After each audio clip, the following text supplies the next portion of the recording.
E te whānau a te karaiti, tēnā koutou katoa, ina rangatahi, ina rangatira, ngā piopa, ngā meneta, tēnā koutou katoa. Bishop Andrew here from the Diocese of Waiapu. I'm sorry that I'm not able to be with you all this weekend as you gather for the Abbey.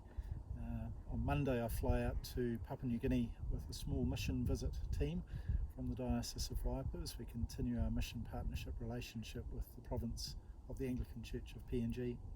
So I can't quite be with you this weekend as my final preparations get underway for that visit.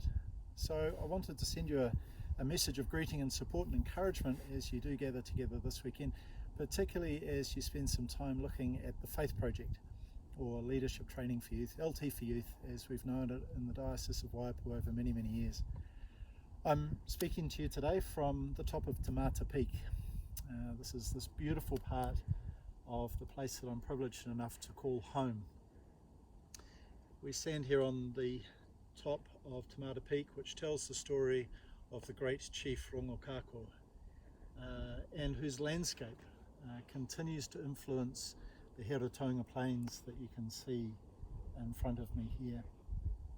From this place in Havelock North, in the Diocese of Waiapu, I can look to the south and follow the Ruahine Ranges that trace all the way down to the Manawatu Gorge, which is near the southern part of this diocese. As I look out to the east, the Pacific Ocean, heading north on a clear day to see the Mahia Peninsula, and I know from there, just beyond the Mahia Peninsula, is Tūrangarakiwa or Gisborne, and tracing all the way around through Eastland. On a very clear day, just as the sun's setting, we can look over towards Mount Ruapehu. And I know from Ruapehu there, she looks with a cautious and careful and considerate eye over all of the Bay of Plenty. It takes in all of the Diocese of Waiapu.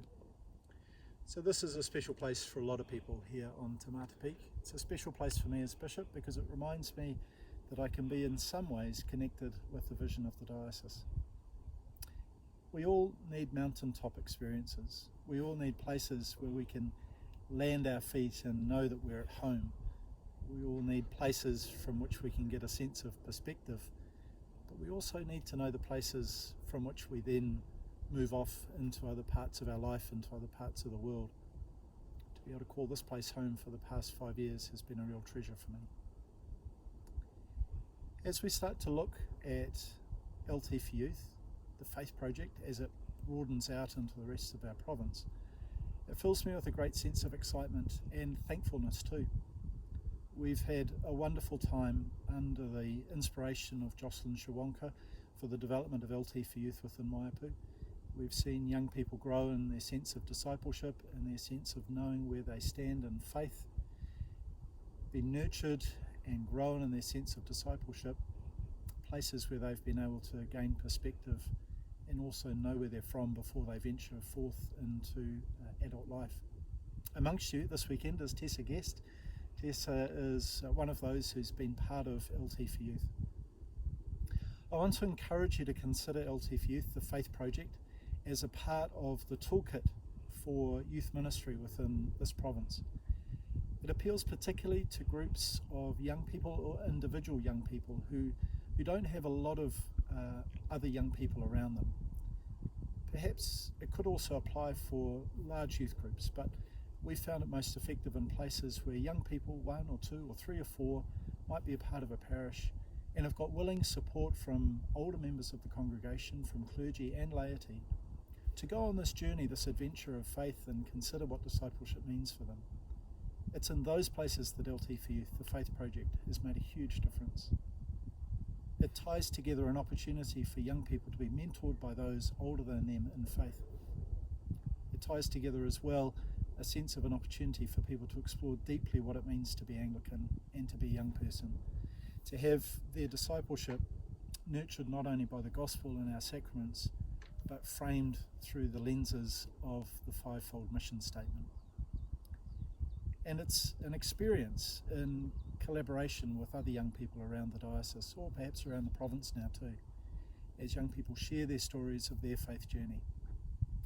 The question I'm left with is the wonderful sense of adventure about what your faith journey might be, how your faith journey might be enhanced, might be further nurtured and even deepened by participation in the Faith Project LT for Youth. Or perhaps if you're a youth leader, that you might consider this as a part of your toolkit so that you can offer something else to young people in your parish, your diocese, your ministry unit, wherever it is that you find God calling you. So, friends at Te Whanau Te Karaiti, I hope that you have a blessed time at the Abbey this year. We look forward to being with you another time.